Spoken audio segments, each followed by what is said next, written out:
Welcome to the Immigrant Entrepreneurs Podcast, episode 45. Oh, well, we didn't have a democratic government. The militaries took over the government. And it's like they would decide what goes and what doesn't. So they'll decide on the TV shows that we can watch. So the TV was very limited. The music was very limited. A lot of artists had to exile because if they didn't, they would be executed for saying the wrong thing or having opinions. People would disappear. Yes. So people would disappear and they call it the desaparecidos, but they didn't disappear. They got killed. Today we have Veronica Moya on the show. Veronica immigrated to United States when she was 21 years old all by herself. She saved up $2,000 and came with the determination that she was going to become an actor. She had several odd jobs, from working at cafes to living at a host family as an au pair, working at a health club, and several odd jobs in between, but never reached her dream of becoming an actor. She found her business Wedding Packages NYC merely by accident. She was getting married and she needed to find a wedding officiant for her wedding.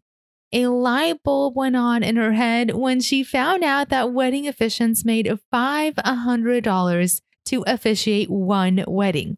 Although she had absolutely no experience in wedding planning or how to officiate a wedding, she dove right in to learn everything about it from scratch. And that's how Wedding Packages NYC was launched. So let's dive right in and hear all about her journey.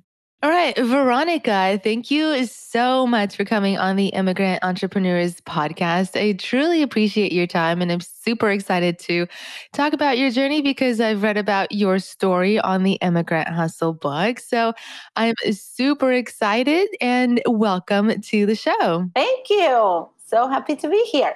So let's get right to it. Let's talk about your immigrant journey. Tell us where you're from and when did you come to the United States? So I'm from Argentina originally, and I came here about 2000.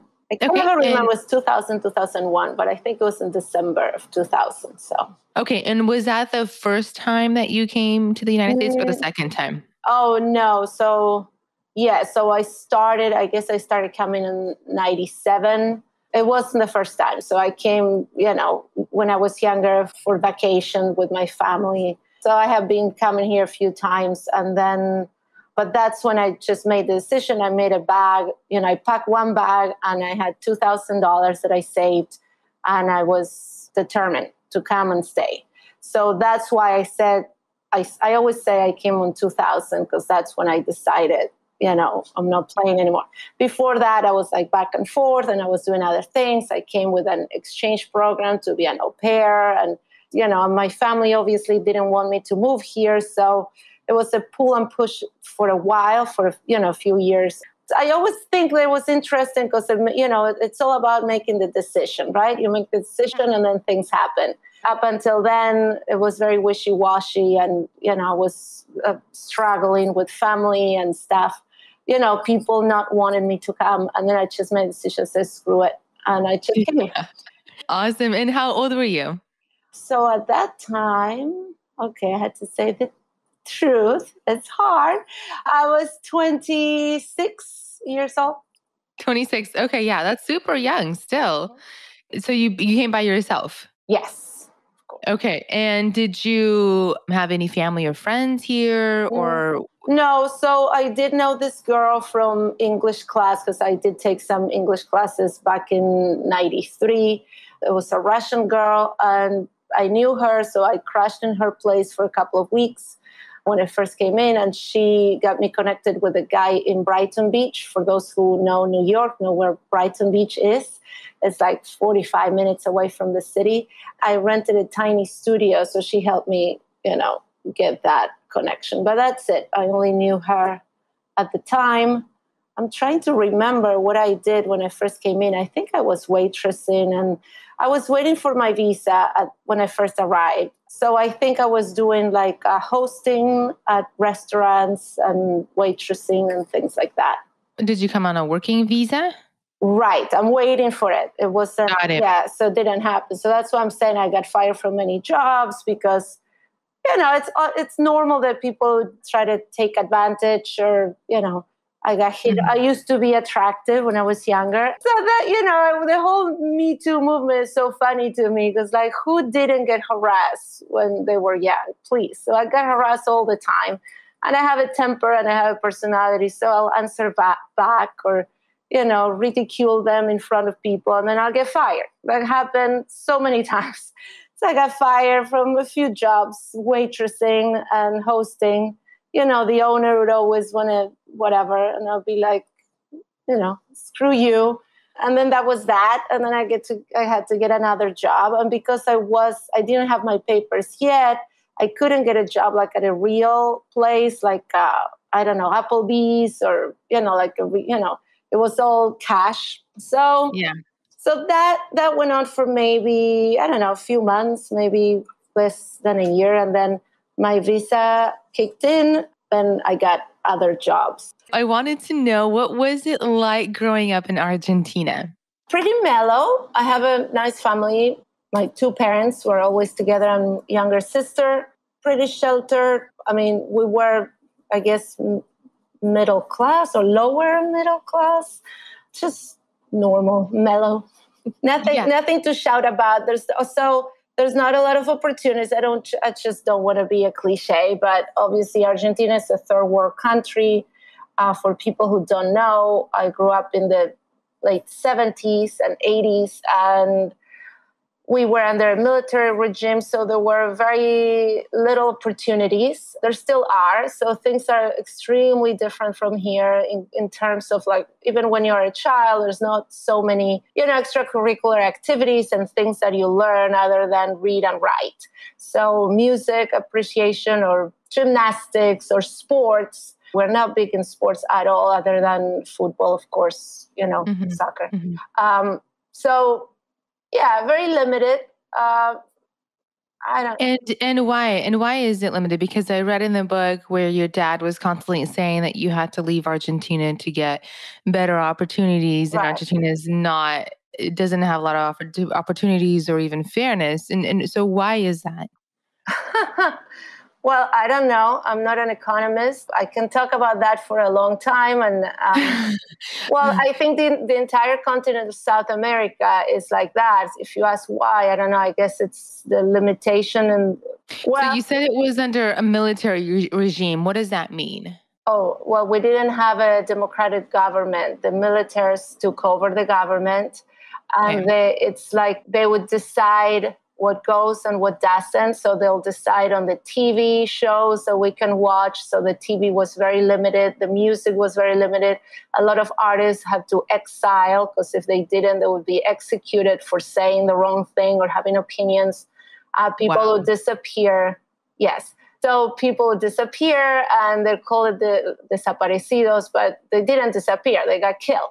So first you get kidnapped, quote unquote, and then you get killed. That's why there were a lot of children without parents, and then they were selling them, to people who didn't have children. There was a movie that won the Oscar that was about that. But anyway, so that was happening. So because they need control, the way to control people is to limit them. So it's limited. But even today, I mean, I've been out of there over 20 years. And I still see, like, my husband cannot believe the economy there, and it's incredible. It's from a science fiction movie. No normal person could understand. My sister lives in Belfast now, so I moved here, and she moved to England, and she has a husband who's from there as well, and he can. Anybody who looks at it, you ask me why, it's a head scratcher. I don't know. I don't understand why. But it is very limited. Like I said, it's still today. Things have not really changed. I mean, some things have changed. Like I said, if you want, like, I remember I had a classmate in school. She wanted to be some kind of scientist, an anthropologist. That's what she wanted to be. She wanted to be an anthropologist. And I laughed so hard. I remember her telling me, we were probably 10 years old at the time, 10 or 12, no more. And I thought, oh my God, you're so delusional. Well, you'll never do it here. Of course, she got upset. So today she's a 40-something-year-old woman like myself. And do you think she's an anthropologist? Of course not. you cannot learn that. There's no, if you are a scientist, if you are an explorer or an investigator, it's not the best place to develop those skills. So most people will go to school and then probably get a scholarship or get a master's somewhere else, I suppose. Thank you so much for sharing that. Yeah, because we learn so much from different countries on this show and how they operate and what has changed. And last week I spoke with a gentleman from Somalia, and he said their government actually chose their career path for them. So in Somalia, they said you're going to be a doctor, and it doesn't matter. You're going to go to school and get become a doctor or an engineer. So that's even worse. I hear people complaining about music and art. No, so it's really interesting to hear about every single different country and how they operated, right? Wow. What was it like in Argentina? What was it like in Africa? What was it like in China? So this is where all the amazing journeys come from, is from your hometowns. To answer your question, the reason my father said that is because the cards are dealt in a way that it's virtually impossible to do well financially if you play by the rules, because the rules are absurd, right? So the taxes are just ridiculous. And so nobody plays by the rules. Really, you have to either get paid under the table or do something on the side or try to avoid paying certain taxes or doing certain things. And there's a lot of, over there, if you get stopped by the police, it's well known. You give them a bribe and you keep going. There's no such a, there's no pride. And so because of that, it is so hard to get ahead doing it right. So if you're honest and you want to do things properly and live an honest life and you want to succeed, that's not, the best place to do that. So that's why he was saying you need to leave. You need to go either do it somewhere else, or if you stay here, you have to be a crook. Those are your choices. Yeah, thank you so much for sharing that. And so tell me about the struggles that you had to go through when you first immigrated. So I like to say I did not feel any struggles at all. So I'm going to talk about from when I first came in, like I said, in 97, I was an au pair. And I was hired, I had a contract for a year. I was getting paid $150 a week. And I lived with the family, and I was working from 8 a.m. to 6 p.m., taking care of 2 kids, doing their laundry, driving them around, yada, yada, yada.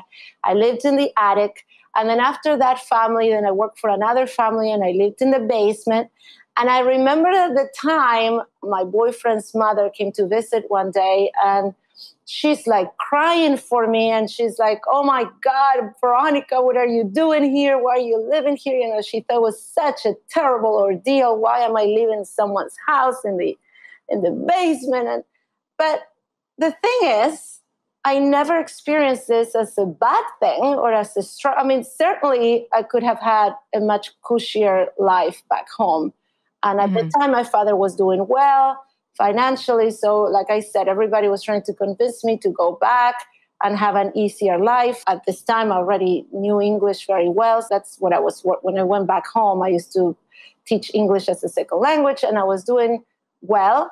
Everybody thought, oh my God, what a struggle. And I never, not once did I feel it was a struggle. Never once. Even whatever I had to do, I was happy. I was so enthusiastic, and so I was just happy to be here, and everything was an experience and everything was new. It was awesome.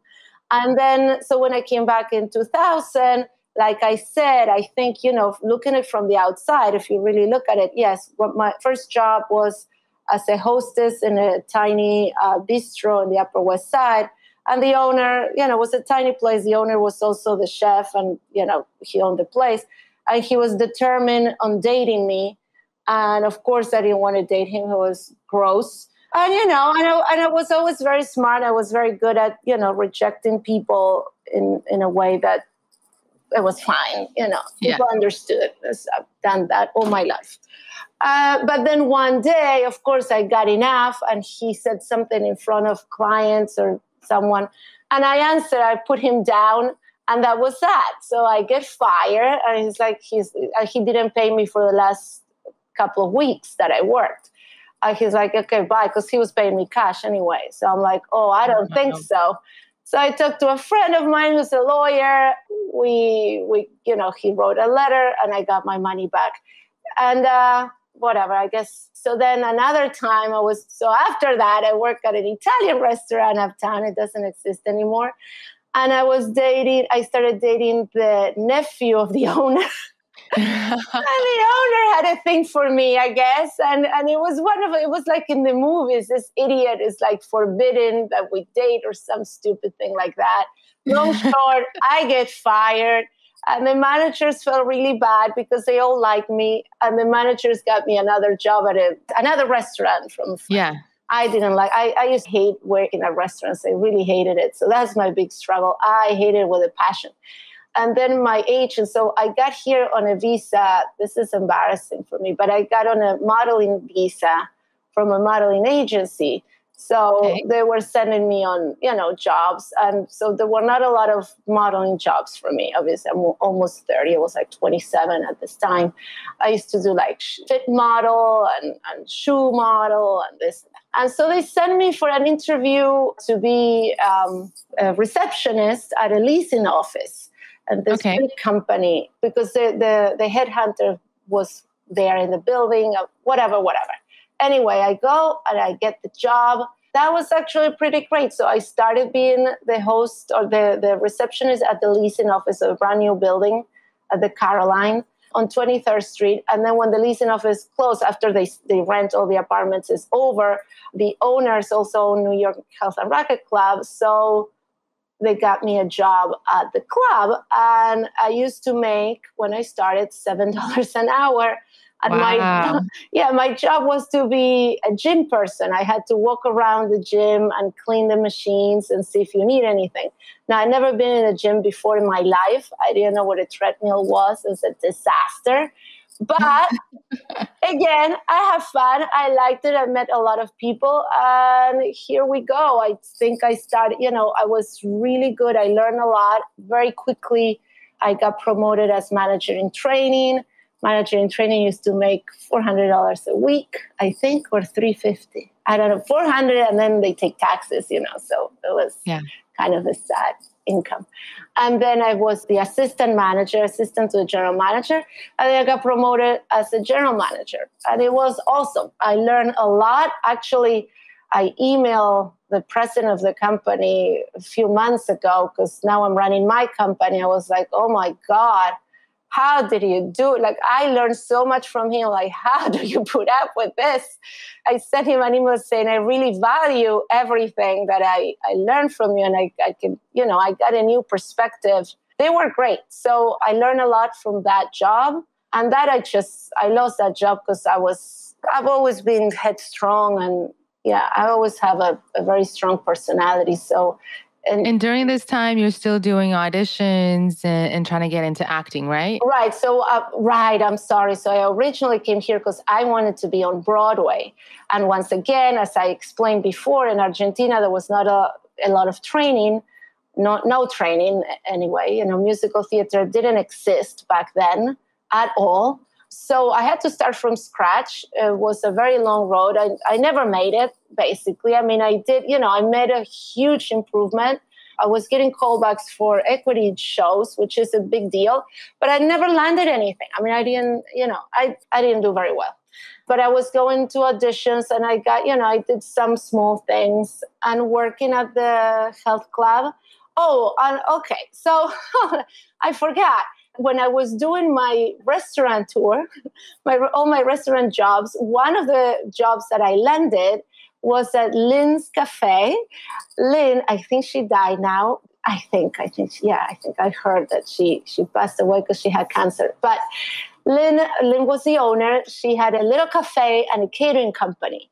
Oh my God, this woman, she was a tyrant. Everybody everybody was afraid of her. She was terrible. We sat in this little place, and my job was just to take orders. And I used to just take the takeout orders, right? Like the little coffee and the lunch order. And then there was another couple of people who would take the big orders for the catering. And she was really tough, really, really tough. And everybody was scared. Nobody could last more than 2 weeks. It was like the Devil Wear Prada. It was like that. It was exactly like that. I mean, it was actually worse because she was back in the day. Again, it wasn't as politically correct as things are today. I guess, I don't know. I mean, I've been out of the workplace for a while now, but the office, I mean, but she used to like insult and put people down. It was like just like that. Anyway, I'm telling you this because I worked for her for a long time. I think at least 8 months, which is a long time. Because remember, as an actor and I had multiple jobs. So this one was in the morning, and then I would waitress at night. I would babysit as well. So I have all this like little, different little jobs. Anyway, but because I worked with her and I did well, and she did like me in her own way, she wasn't very expressive, but the fact that I kept my job. So at the time, this is funny. I remember when you wanted a job, you look in the newspaper for, job opportunities, the classifieds. I highlighted this job. It was a headhunter for jobs in hospitality business. And I faxed him my resume. This sounds so funny today, but you used to fax your resume. So he sees my resume, and because I worked for her, he thought I was golden. So this guy, this headhunter, would send me out to all these job interviews. He thought was like the best thing. And I would land all these jobs, right? Like most of them, I couldn't take them because then by the time he was sending me, I was already very happy at the health club. So I'm like, okay, I'm going to stay here. But when I stopped working at the health club, I went back to the headhunter. So I had a lot of management jobs, sales jobs, because management and sales are kind of together. So I learned a lot. Like it was truly a school for me for today, right? For my business today. But most of my learning was at the health club. I'll be forever eternally grateful to all of them, Charles Damiano and Howard Brodsky and all of them. Fantastic. Yeah. So how did you get into Wedding Packages NYC? How did you open up that company? Very good. So then, I think, when was it? 2007, I got married to my first husband. So we needed a wedding officiant. I didn't know this existed. This was a thing.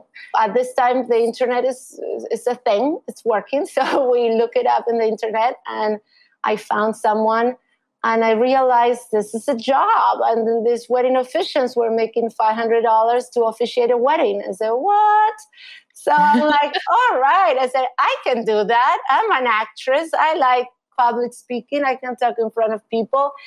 So I said, hey, this is something I can do. So I got licensed. I got all my certifications. I put up a little website. I remember my first website was nothing. It was my name, my little bio, and basically nothing. I didn't have anything. I didn't have any photos of any weddings. But of course, things as they will be, this Mexican guy hired me. It was my very first wedding. Obviously, I'll never forget. I charged him $100. And we did the ceremony in Grand Central Station. He was marrying an American girl. I always think it was probably a green card wedding. But I don't know. It was my first wedding.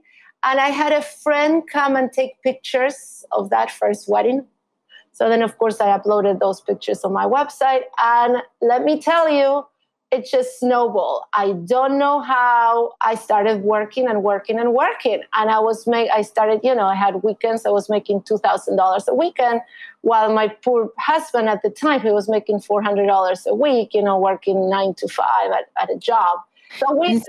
So Veronica, did you have, you said you had no experience in officiating any weddings. So how did you come up with, okay, this is the program and this is what we're going to talk about? How did you develop that if this is completely brand new to you? Mm-hmm. Well, common sense, right? I mean, it's just a ceremony, no big deal. So I went online and I looked for samples of ceremonies to get inspired and figure out what you are supposed to say. And I created my own script. And then at the time, I used to customize my scripts a lot. So I used to interview the couples. I used to see them. We meet. We talk about their likes, their dislikes, how they met. And I would include that in the write-up. And then I'll talk about them. It came very natural to me. I mean, I like improvise. I also took classes in improvisation. Oh my God, I've done so many things.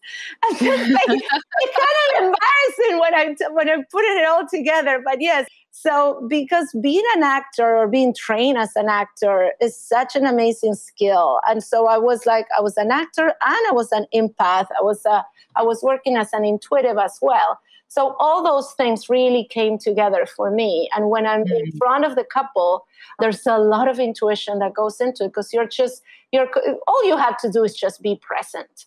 And I knew this. And I was never struggling or nervous or feeling funny. I'm sure by first weddings, I was nervous, I'm sure. And I'm sure I was concerned, I wanted to do a good job, I'm sure. Now I don't remember the feeling so much, but I do remember that people responded to me as a person, to my warmth and my caring and my just being there for them, being present. And once I figured that out, it was a piece of cake. So did you end up quitting all your other jobs? Yes.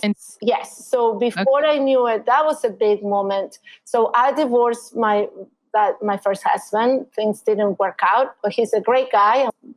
But that didn't work out. So I moved out and I rented an apartment in Manhattan. Anyway, so I came to Manhattan and I had a roommate originally and I didn't like my roommate. So I got rid of her. I'm telling you, I am a little difficult. And now what do I do, right? I have this huge 1-bedroom apartment on 34th Street. I was paying $2,400 a month, which at the time I thought was a lot of money. It was for me. I was alone. Yeah. I don't know, fake it till you make it. So at this point, I didn't have any other. At this point, I quit full-time jobs that I worked for other people. The only thing that I kept was I was ushering Broadway at night. But there was no real money in there. That was just more for fun because I absolutely loved Broadway. And I used to usher in Rock of Ages, which I thought a million times, and I loved it. So that was more for fun than money. At this point, yes, I quit and I was just doing the weddings and the readings. And I was really good with tarot readings as well. I had a lot of clients. And the weddings kept growing. And now we are in 2010, 11. And this is when I started doing a little bit of the packages. It was very small packages and it was everything happened organically for me, right? And I just let it be. I just let it happen from point A to point B. So the marriage didn't work. We didn't try to make it work based on, well, we love each other and we're good people. Yeah, that's true, but we don't get along. So what are we doing? Forget it. Life will always show you what you're supposed to do. So with my business, it was the same thing. Life showed me that people wanted one-stop shop. They wanted to get everything done in one place. And there was nothing like that in New York City. Or were there other companies that were doing something similar but didn't do the entire package? At the time, I didn't know. I don't think there was anything, to be honest with you. I don't know. I wasn't aware of it. People asked me. So one thing that you will always need, you don't need a wedding planner, but you definitely need a wedding officiant. You need to make your marriage legal. Somebody has to sign that license and make it legal. That's the one wedding vendor that you cannot do without. A lot of people will go to city clerk to get married. And so, again, they're using a wedding officiant. Everybody there is a certified licensed officiant. So that's the one thing that people will always need for their wedding. So they would contact me.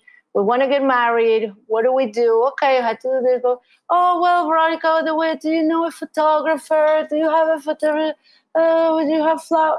I'm like, yeah, sure. So now at this point, I already have my little team, a couple of photographers that work with me. And then I started making the little bouquets. And in the beginning, I used to make, I wanted to make money and save money. And I used to make the bouquets myself. Oh my God, what a mistake that was. Wow. Because like, I can do it because I used to live on 34th Street right next to the flower district. I'm like, oh yeah, I'll get fresh flowers. I'll make, I'm handy. No, don't do that. Anyway, so slowly it snowballed and it grew really organically. And then in 2015 is when I officially created the company that you see today, Wedding Packages NYC, and completely like this is a real, another ball game. So now, and that grew also. It grew really fast. But again, everything I've done, and this I am proud of, it has always been proper in the sense of like organically, and I put one step in front of the other and strong steps, meaning I never tried to bite more than I could chew. I see this happening today a lot. It's upsetting to me. I see people charging crazy amounts for services that I don't think they're prepared to give, or they're not prepared to charge that kind of money. With me, when I started the company, I think my prices were half of what they are today. So the way my prices changed and everything changed was because we grew and I improved in my team. I hired different professionals. I hired people with more experience, with more talent, with more expertise, with more years, with more seniority, and they deserve to get paid more. So then they get paid more. And then, and the end result is that people are getting an amazing product, an amazing service. And so what do you guys offer? I saw rooftop weddings. Sure. So you cover the flowers, the photography. What else do you guys offer? And what kind of packages do you guys have? Right. So this is a one-stop shop wedding packages for the ceremony. We specialize in Central Park weddings, and we specialize in people from out of town, people who want to elope in New York City, Las Vegas style, but in New York has always been so beautiful and full of life and lots of variety. So the idea is, we start the ceremony in the park, in Central Park, which is absolutely iconic and gorgeous for photos. And then, some couples can go to other places, other parts of the city, the Brooklyn Bridge and Times Square, and do photos there. So what we offer them is a one-stop shop, like I said, because when you're doing your wedding, you need your officiant, your flowers, your photographer, the musician, the hair and makeup, all that. The reason why weddings are so stressful is because you had to follow up with everybody. You have to hire all the vendors, or I guess you need to get a wedding planner. But even with the wedding planner, you do a lot of following up and a lot of, interviewing and all that stuff. So we cut all that for them. They buy the package with the services that they want. So you can do a package as simple as just the ceremony, which would be just, the wedding officiant and the Central Park permit. Or you can do a more elaborate package, the silver package or the carriage ride, which would include the hair and makeup, a musician, 2 hours of photography, etc. And so we take care of everything for you. So if it's a Central Park wedding, we go there with a team. The reason why I am doing a lot better than my competitors, and I'm sorry to say this, but sadly it is true, and I learned this past year, 2020, we had our best year during the pandemic. Wow. We did really well. Obviously, nobody from out of town. Yeah. but everybody from New York and New Jersey, they chose us to do their ceremony. People still got married. Let me tell you, I've done so many weddings this past year, and weddings in Zoom. People do not stop getting married no matter what. I mean, pandemic or no pandemic, they're doing it. And a lot of people still wanted to have a meaningful and beautiful experience. Why were you better than the competitors? Yeah, so a couple of things. I got married for a second time with my wonderful husband, Bradley Lau, that I have now. We had an awesome wedding. And this is what I say. This is how I learned with both this is funny. Now I'm tying it all together. With my first marriage is how I became an officiant.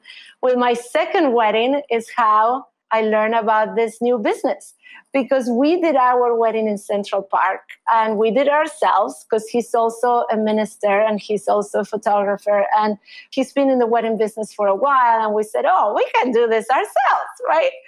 And no, you shouldn't. So we, and I having smart friends. My friends are working, and I employ my friends to do things, whatever. My one friend was supposed to have the glass for us to step on, and the other one was supposed to put the aisle runner and the rose petals and this and that, and they did not do a good job. And so I learned a lot, with my wedding.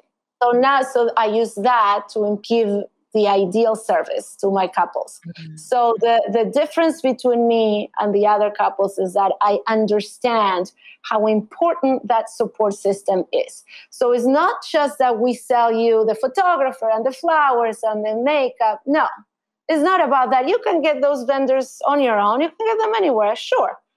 What we do, I think the key thing, the most attractive thing of my company is the support system. Because when the packages that we sell, when you buy one of our packages, you get the bridal attendant and the bridal assistant. And we have a team that goes to the place, closes the place for you. We know exactly how to put down the rose petals, exactly how to set the space. We receive the guests. There's an usher that is there to show them where it is. Because those are the things that you cannot have your family. You cannot count on your family and friends to do that on your wedding day because they're going to be nervous. They're going to be emotional. And it's not fair. And things happen, and then you get cranky or things didn't go the way you. But these people are working for you. That's their job. We have one person whose job is only just to stay by the bride, hold her bouquet, give her a tissue, give her water, fix her hair, make sure she looks good for the photos. That's her job. It's a job. It's not the bridesmaid. It's not the maid of honor. It's not the sister. It's someone that got paid to do that. And I think that's the golden ticket. That's the reason why we grew in a way that it shocks me, And I think it's also synergy and an energy thing that because I have so many people now working for me and everybody needs to work and everybody wants to be busy, that also creates, a need in me to continue to generate more work, more opportunities so everybody can be busy. What a genius service you've developed over the years by just starting to be an officiant. And then you started filling in those holes, those loopholes where people were asking, where's this and where's that? And you kind of just developed this beautiful and amazing packages for these people to get married. So Veronica, how old were you when you started that business?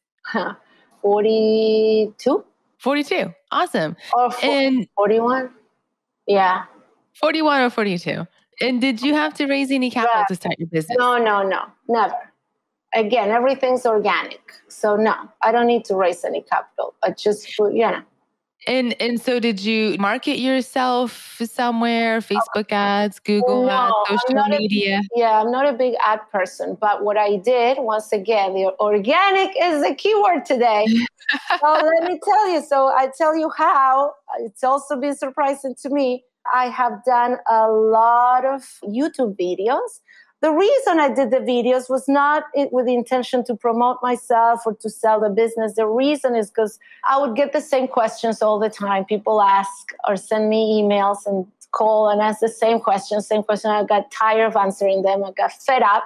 So I'll make videos answering those questions. So videos on how do we apply for a marriage license, videos on where to find parking in New York, videos on where to go for dinner or the reception after your wedding, how to whatever. So I started making videos, and let me tell you, 90% of the people found me in YouTube. Everybody, and this year has been, especially with the Spanish community, everybody found me. I think more than 90, 97, everyone. Oh, and I also, another thing I did immediately, like right off the bat, is to to be in the Google, Google My Business. But I never paid a penny for advertisement except for Wedding Wire. I was listed in Wedding Wire I've been in Wedding Wire for a while since I was in Wedding Wire as a wedding officiant, the Wedding Wire and the Nat. But now I got out 2 years ago. I don't pay them anymore. It's very nice because when you've been with them for a while, I have been with them for like 10 years. I don't advertise with them anymore. But my profile is still there. And I have, I know, and I have 106 reviews. And guess what? People are still finding me through that. I just got an inquiry yesterday from Wedding Wire. You know why? Because when couples get married, they tag the business that they work with. So there was this one couple that tagged me, and she posted pictures that we took of her wedding. And so somebody contacted me and said, hey, I saw the pictures of so-and-so, and I wanted to learn about. It's just awesome. It happened like that. Very organically, which is the way to go. Awesome. I love it. And Veronica, did you have any mentors that helped you out to start your business? Well, yeah, like I said before, I didn't have mentors for this business per se. Very self-started, and, myself. You just did it solo. Yes. I mean, my husband, but, like I said, I think I used all the people that formed me who I am today. They've been there like ghosts, like in my head. Yeah. Anyway. Yeah. And so how do you stay productive throughout the days to ensure that everything is taken care of? Do you have like goals that you just make sure that you run through them in the morning? How do you stay productive? Because you're managing, is it 20 employees? Yes. Well, they're not employees. They are contractors. Okay. So because the way it works is that they only work with me when we have weddings. So, got it. Right. I used to have staff, Monday through Friday to do the administrative stuff, but now I'm changing that. I mean, I'm always finding new, more effective ways to getting things done. Right now, I've changed a few things. So what I'm doing now is I have different people taking care of different departments like sales. Everything comes to me first, so then I'll just delegate. So I send them, I send the leads to certain team members, and then the new bookings to the coordinators.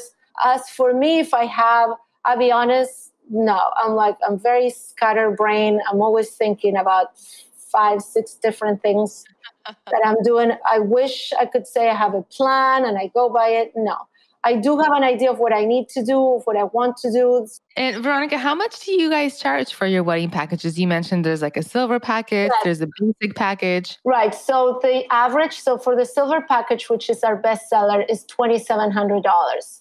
And that package includes, like I said, the good thing about that one is the support system that a lot of people take for granted, and they think, oh, I don't need that. But you do. But the sad thing is that this is the kind of thing that you don't know that you needed it. You won't regret it until it happened. Like it happened for me, my wedding. The basic package is how much? The basic one is $750. That's without any of the support. And that's just the ceremony and the park permits and the logistics person that's behind the scenes coordinating the vendors and the permits. So $750 just to have the ceremony, and the silver package is $2,750. And that one includes the wedding officiant, the photographer, the flowers, the park permit, the bridal attendant, the bridal assistant, and the coordinator behind the scenes. So you guys just have the two packages? No, then we have the carriage ride package, and that's over $4,000. Wow. I know. Yeah. So the higher it is, the more services you have. And that one has 2 hours of photography and hair and makeup and a musician. Yes. And then you have someone who comes, picks you up at your hotel room, bring you to the park. You have a carriage ride for almost an hour, obviously, a violin player, et cetera, et cetera, et cetera. Okay. So 3 packages. 3 packages for the Central Park. And then we have some other packages in rooftops and churches. So I work with one church in the Upper East Side. My husband just opened the first wedding chapel in New York City. It is Las Vegas style, very small. You can have 14 guests there. So that's one of my packages now as well. It's very cute. It's right there a block away from Central Park. So it's great. Another super fun package that I have is the checker cab, We have the old-fashioned, New York, the checker vintage taxi cab. Yeah, so the couple decides where they want to get married. It can be anywhere, the park or Times Square or Brooklyn Bridge or any other park or the hotel or whatever. And then they have this vintage checker cab. They'll pick them up and take them around town to do photos. This includes 2 hours of photography. That's super cute. So how many weddings do you guys normally do on average in a year? Excellent question. Well, like I said, last year, I don't know, I should go by it. It was super busy. Yeah, it was insane. I'll say over 500 weddings last year. And I think No way. Oh, yeah. Because you had to understand, I know, because I have a friend who's a wedding planner in France. And she does maybe 10 weddings a year. And she doesn't understand how I make in the hundreds. Like in one weekend, let me tell you, on a Saturday, this past year, a Saturday, 10-10, 10-10-20, we did 13 weddings in one day. Okay. Wow. Remember, I have a team. So it's I'm not doing all of them. I officiated 1 or 2, then another person officiated another 3, then another person officiated 2, then, and once in, some in New York, some in Queens, etc. On average, we'll do like about 2 or 3 weddings a Saturday, like in normal times, right? And then during the week, like on Friday, maybe we'll have 1 or 2. And then during the week, there's always weddings like Tuesday, Wednesday, especially when we have people coming from out of town. So when you are eloping and you're here as a tourist, you don't care to get married on a Saturday. So the locals will want to get married on Friday or Saturday because that's when people get off from work and then you can celebrate. But if you're a visitor, you get married on Wednesday, Tuesday, Monday, whatever. So we are actually busy every day. Yeah, so that's another thing that's happening. And some people have been disappointed if I'm not at their weddings, but I can't be everywhere, Right. You're growing constantly, so that's good. Right.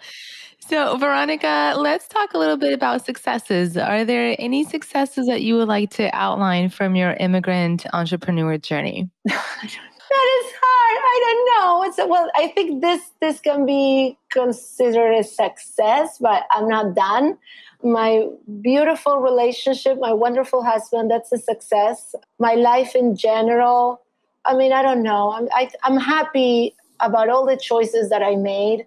And like I said before, if you look at them from the outside, they look hard. I made a lot of really hard choices. And I'm only saying this because people told me. The one thing that I want to say is that I never felt like anything was hard or a struggle.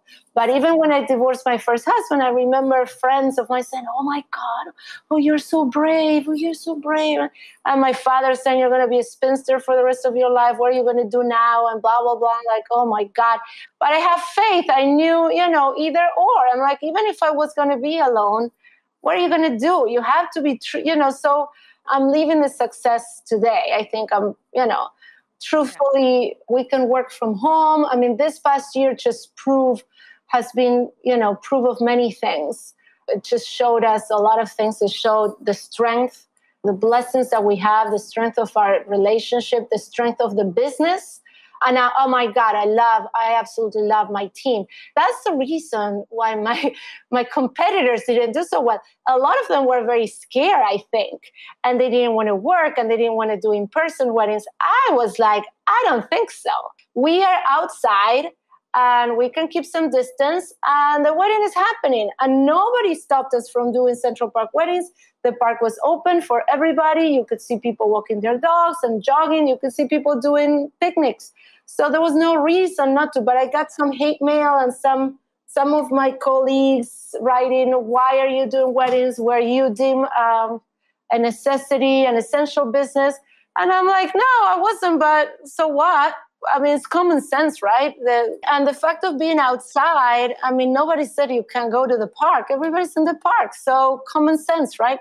And I love my team because they all were game. Everybody, when I said, "Hey, do you want to do," it started in May, I think, late May. It was our first wedding that we had, and it was right in the heart of the pandemic, and nobody was going out. And this couple right here from New York, they lived a block away from the park. And it was just the two of them. And they're like, they wanted to get married. So I called my musician. She came and she was happy to do it. The photographer, super happy to do it. Everybody was wearing masks. They came and they did the wedding. And the minister, he wore a mask until the time of the ceremony. And then the couple stood 10 feet away from him. And everything went well. Nobody got sick. Everybody was happy. And then we just kept doing it. And I just kept advertising, not advertising, paid advertising, but putting it out there and making more videos. That's what I'm saying about the videos. I kept posting all these YouTube videos that we're doing weddings. We're still doing weddings. And then I start working also with Instagram a lot. I have a 14-year-old. Now she's 15. She manages, she's in Argentina. She's the daughter of my best friend. And she's been doing my Instagram for Wedding Packages NYC. She's very good. She's obviously very good. Bless her soul, because I couldn't do it. Yeah, I think this is a success. Yeah, no, absolutely. I mean, even coming to America and being a citizen here is a success. Opening up a business is another success. So there's so many different successes that you've had in your entire life, and you're still continuing. So that's awesome. Veronica, what does the American dream mean to you? Well, succeeding, feeling free and able to accomplish what you set out to do. Like I said, which I couldn't do back home. There's a lot of regret back home where I'm from. And like I said, with my friends and people who are doing quote unquote well, they have a lot of regret, a lot of things that they want to do and they cannot do. So over here, the American dream is to be able to accomplish what you set out to do, what you want to do. Can anyone reach their American dream? Yes, if they are realistic and they are flexible. Because remember, my American dream was to be an actress on Broadway, right?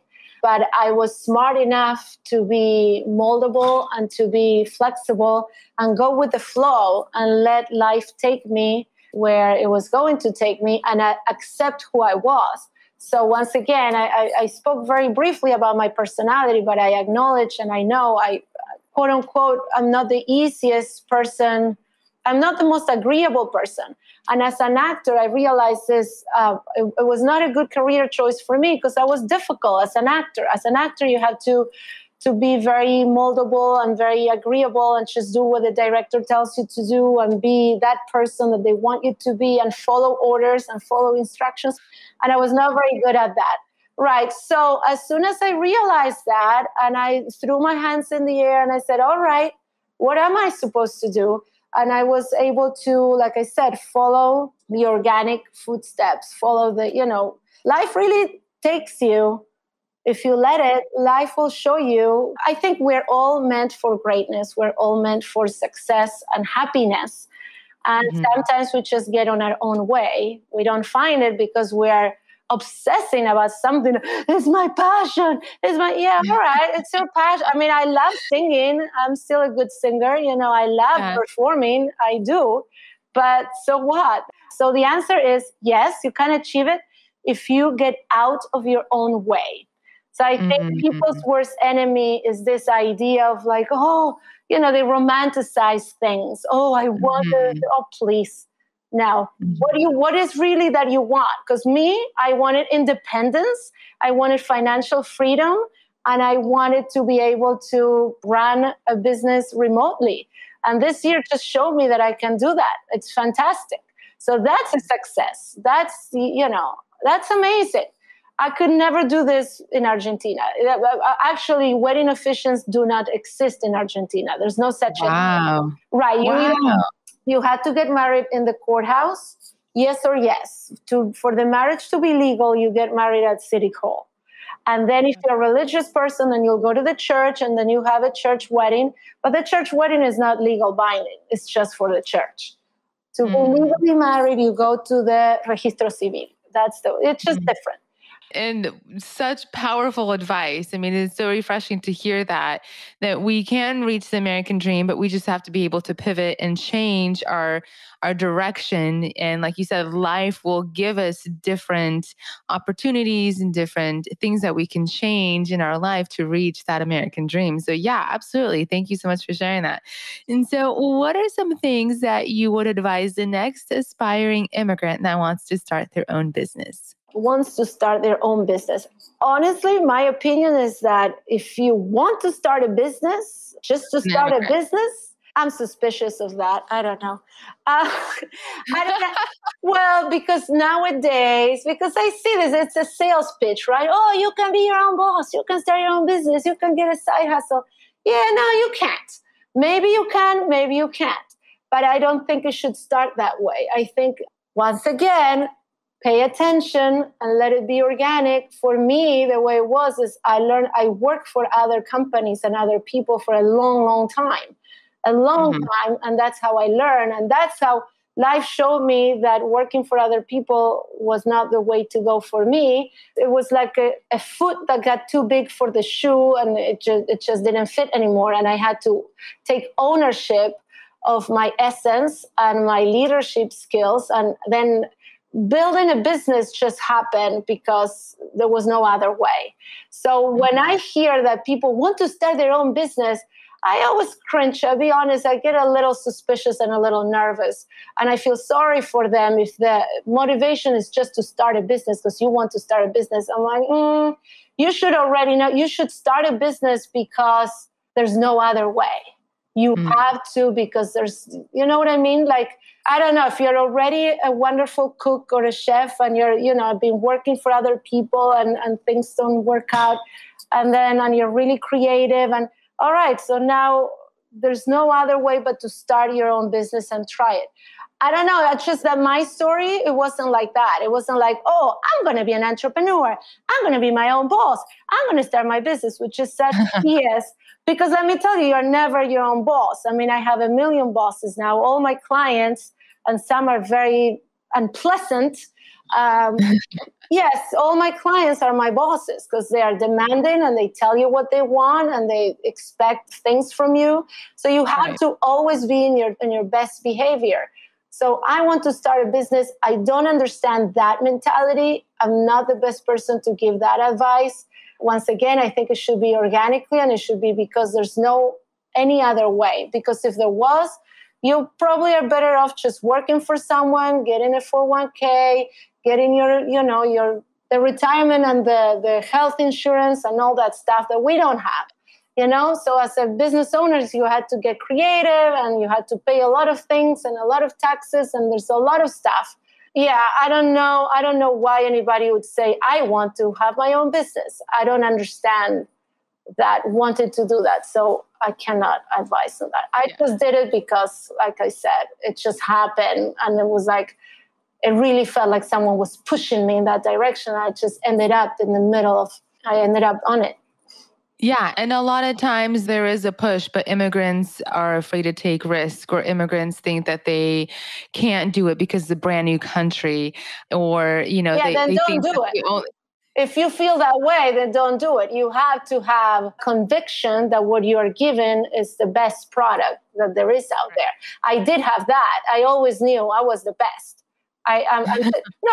Because for the reasons that I said, when I stand in front of a couple, I know I am giving my all. And I've seen I have a lot of officiants now that work for me, and my husband has to stop me because I'm a pain in the ass. Like, I watch them do it. Oh, you should do it like this, and you should, and it's wrong. You cannot micromanage anyone.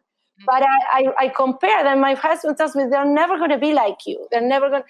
And yes, I was the best. And this is why people still hire me. 12 years later, they still want me to officiate. I had no doubts about that. I never was afraid. What I was afraid of is that there is enough work out there. Is there enough demand that I can pay my bills doing this? That was the concern. Not the concern, oh, I'm new, I don't know anybody. If you are at that stage, then don't do it. Because, of course, I was at that stage for 10 years. I didn't start my own business in 2003, right? So if you're feeling that way, then maybe you need a little more time. Honestly, like don't go with panic and fear because it's not going to work. I don't think it's going to be any good. I didn't have that. I mean, there's always that fear, obviously. But like I said, if it's meant to be, if that's the right journey for you, things are going to work out and life is going to show you. It should be easy. If it is too much of a struggle, I don't know. Anyway, that's my take. Such powerful advice, Veronica. Oh my goodness. Thank you so much. And valuable advice to all of the immigrants listening. And I want to thank you again for coming on the Immigrant Entrepreneurs podcast. It was truly a pleasure and an honor to speak with you. And I'm really excited to see what's going to come with you in the future. I wish you all of the best of successes.